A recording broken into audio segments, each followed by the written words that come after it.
Hey guys, Tom Taylor with the Rock News Desk here with you. Here's the crazy story of now legendary comedian Tom Green versus Jackyl's Jesse James Dupree. Be sure to stick around to the end to hear what Jesse has recently said about this incident. Back in 2003, Tom Green was starting his second stint as a TV host. After rising to fame with his Canadian show in the 90s, Tom Green was given a second chance on MTV. The new Tom Green show had just begun and was only a few episodes in when Jesse James Dupree from the hard rock band Jackyl was the guest. Jesse was on the show to promote the band's latest album, Relentless.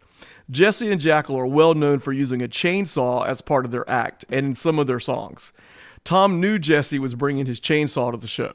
The plan was to do an interview segment with Jesse, and then Tom was going to play drums while Jesse played his invention, a guitar / chainsaw mock-up kind of thing. There was a guitar at the top and a chainsaw on the bottom, allowing Jesse to switch between the two instruments. When Jesse was introduced by Tom, he stepped from behind the curtain, gave the chainsaw a couple of pulls, and cranked it up. As he approached the set, he crouched down in front of Tom Green's desk and carved T-O-M into the front of the desk. Tom stood behind the desk in disbelief. Jesse, thinking he had just done the most rock and roll thing ever, shook hands with Tom and sat down with a big smile on his face. Tom, one of the most famous pranksters in the world at the time, was visibly upset. He asked Jesse, "So who told you could saw my desk up?" Jesse replied, "Well, I checked my bank account and I had just enough to pay for one just like this." Tom then said, "Okay, I hope so, because you're going to have to. I'll be honest with you, I'm a little fucking pissed off right now." What Jesse didn't know before arriving at the show was this particular desk had cost Tom Green a small fortune. MTV had given Green his second chance at a show, but the budget for the show was very small. Tom had requested a desk be made that was a replica of one used by Johnny Carson. Now, Johnny had used many desks over the years, but Tom was fond of one particular desk. He had to fight to get this replica desk made. In fact, he used the majority of the show's budget on the construction of the desk. Tom continued saying he was upset, and then began asking the producers if they knew Jesse was planning to destroy his desk. Still visibly upset, Tom told Jesse to tell him about his little rinky-dink show he does. Then he asked, "And you do a lot of funny stuff like this, like people stuff?" You could see Jesse becoming more and more uncomfortable when Tom began asking the producer if they should stop the show. Finally, Tom said, "I'm actually going to pretend now that I'm not pissed off and everything's cool."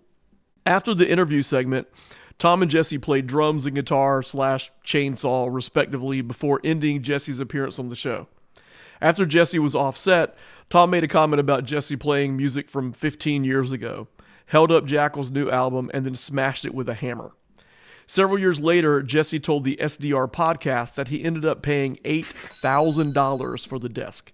He called it an unfortunate situation. In 2003, on the Artists on Record podcast, speaking about the incident, Jesse said, "I honestly felt like he and I were going to become best friends because I thought he was going to think that was the coolest thing ever. My assumption was he was going to take the chainsaw and finish cutting the desk up himself. That's what I would have imagined he would have done. But he got so butthurt. When it first happened, I thought, okay, he's messing with me. There's no way he's actually upset. He's just pulling my leg and going to sucker me in that he's upset. So I didn't play into that. I just kind of brushed it off thinking that he was going to stop messing with me.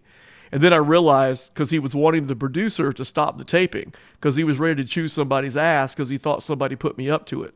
That's when I felt bad, because I thought, man, I've misgauged this guy, because I'm a fan of Tom Green. He's got a very unique, just like Andy Kaufman. Andy Kaufman was not everybody's cup of tea, but very unique. And I thought Tom had the same Andy Kaufman type potential had he continued the direction he was going in and matured. You know, you can mature into those roles or those characters that you play. But he had made a left turn to where he literally was trying to be Johnny Carson. So there you go, guys. Did any of you see the show when it aired? I was watching it when it originally aired. It was craziness. Have you seen it since?